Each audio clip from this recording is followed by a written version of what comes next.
ठाकरेंची सेना आणि मनसेमध्ये राजकीय युती आकार घेण्यास आता सुरुवात झाली आहे। कारण राज ठाकरे आणि राऊतांमध्ये गेल्या 10 दिवसात 3 बैठका झाल्याचं कळतंय।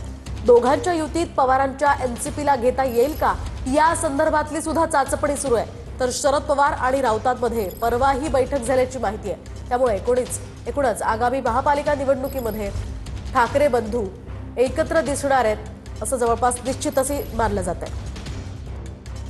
बघा, राज ठाकरे आणि आमचा संवाद आहे। माननीय उद्धव ठाकरे आणि राज ठाकरे यांच्यात संवाद आहे। अनेकदा त्या आमच्या कार्यक्रमाला घरच्या येतात, आम्ही जातो। त्यात असं नवीन काय सांगण्यासारखं नाही आहे। राजकीय बैठक।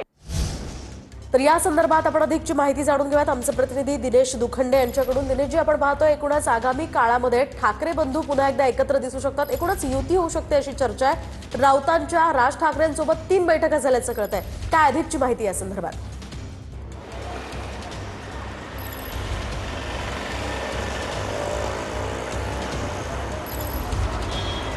होय, जी माहिती मिळते आहे की उद्धव ठाकरे आणि राज ठाकरे यांचं मनोमिलन झाल्यानंतर भेटीगाठी अलीकडच्या काळात वाढलेल्या आहेत।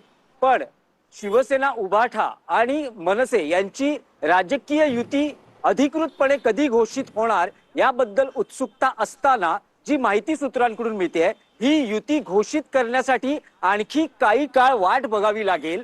पण राजकीय कार्यकर्त्यांना मात्र कामाला लागण्याचे आदेश देण्यात आलेले आहेत आणि राजकीय युती कधी घोषित होऊ शकते तर जी माहिती मिळते आहे की जेव्हा मुंबई महापालिकेच्या निवडणुका अधिकृतपणे घोषित होतील त्यावेळेसच राजकीय युती घोषित होण्याची दाट शक्यता व्यक्त केली जाते। तोपर्यंत काहीच होणार नाही का? तर तसं नाही आहे। तर शिवसेना उभाठा आणि मनसेमध्ये राजकीय युती आकार घेण्यास सुरुवात झालेली आहे।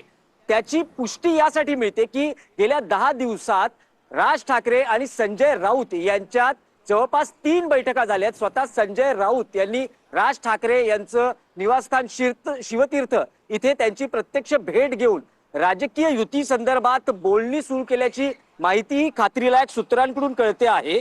आणि महापालिका निवडणुकीच्या व्यूहरचनेसंदर्भातली ही किंवा राजकीय युती करण्यासंदर्भातली ही बोलणी असल्याचं म्हटलं जाते। बघा, फक्त राजकीय युती ही फक्त जागा वाटपाच्या फॉर्म्युल्यापर्यंत मर्यादित नसते, तर या युतीचा कॉमन मिनिमम प्रोग्राम किंवा अजेंडा काय असणार, कोणते मुद्दे प्रचारात असणार, कशा पद्धतीने जागा वाटप करायचं किंवा त्याचं इक्वेशन काय असू शकतं, हे आणि असे अनेक मुद्दे राजकीय युतीसाठी असणार।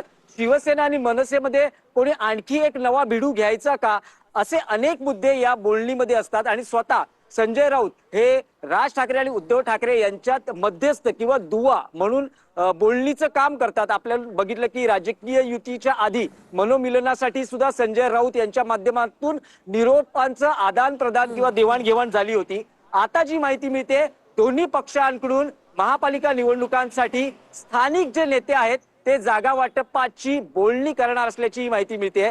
मुंबईमध्ये शिवसेना उभाटाकडून अनिल परब, वरुण सरदेसाई आणि सूरज चव्हाण यांच्याकडे जबाबदारी सोपवण्यात आलेली आहे की जागा वाटपाची बोलणी यांच्या माध्यमातून व्हावी आणि काही जागांवर शेवटच्या क्षणाला जो पेच होईल तो राज ठाकरे आणि उद्धव ठाकरे आणि संजय राऊत मिळून सोडवू शकतील। कारण दोघांचेही मतदार सेम आहेत, दोघांच्याही प्राबल्य असलेल्या जागा सेम आहेत आणि आणखी काही कदाचित पेच जर मोठे निर्माण झाले तर हे नेते शेवटच्या क्षणी एंट्री करून हे पेच सोडवू शकतील।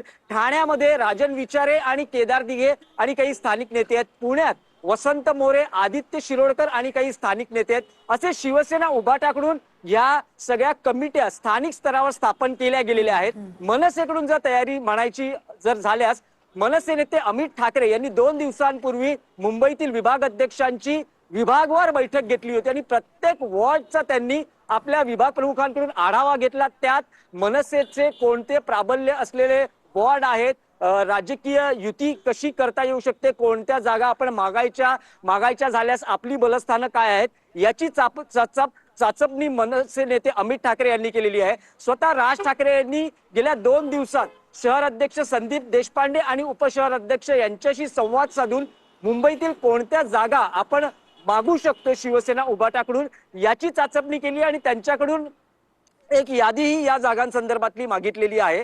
हे सगळं घडत असताना शिवसेना उभाठाचे नेते या युतीमध्ये स्थानिक स्तरावर म्हणजे ठाणे असेल, पुणे असेल, या ठिकाणी स्थानिक स्तरावर शरद पवार काँग्रेस, शरद पवार NCP ला बरोबर घेण्यासाठी प्रचंड आग्रही आहेत.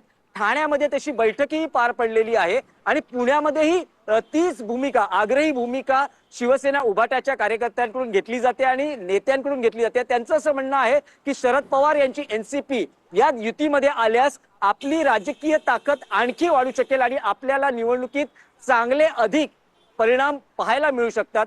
त्यामुळे ही सगळी मांडणी सध्या शिवसेना उभाटा आणि मनसेमध्ये दिसते. यातली एक आणखी महत्वाची गोष्ट आहे, 2 दिवसांपूर्वी शिवसेना नेते आणि खासदार संजय राऊत यांनी मुंबईत शरद पवार यांच्या निवासस्थानी त्यांची भेट घेतली होती. आणि अगदी नक्कीच दिनेशजी, एकूणच ही युती आता कधी घोषित होते आणि त्याचा परिणाम आगामी काळात कसा होतोय ते पाहणं अतिशय उत्सुकाचं असणार आहे. धन्यवाद तुम्ही दिलेल्या या सविस्तर माहितीसाठी.